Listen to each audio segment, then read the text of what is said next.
How did studios shape goth music sound?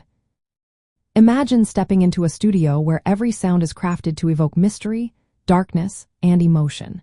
That's exactly what studios did for goth music. They gave artists the tools to create a world of haunting atmospheres and layered textures that define the genre. Starting in the late 1970s and early 1980s, goth music grew from post-punk and new wave roots.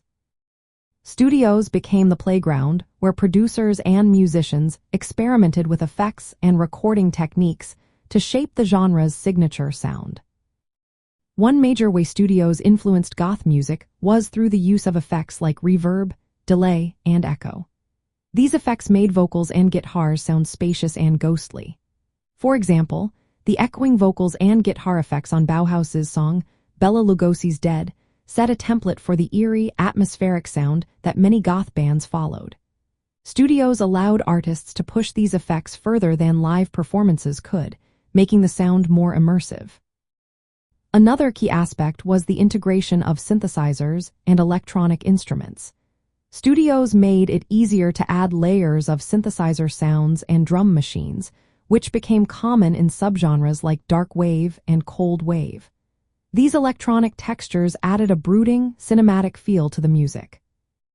Bands like The Cure and Susie and the Banshees used studio technology to blend traditional rock instruments with synth sounds, creating a richer, more textured sound that was darker and more atmospheric. Multitracking was also essential. Studios let musicians record multiple guitar parts, keyboards, and vocals separately and then combine them. This layering created dense, immersive soundscapes that reflected goth themes of mystery, death, and romance. It also allowed for more dramatic vocal performances, often deep and haunting, which became a hallmark of goth music. Vocal production played a big role too.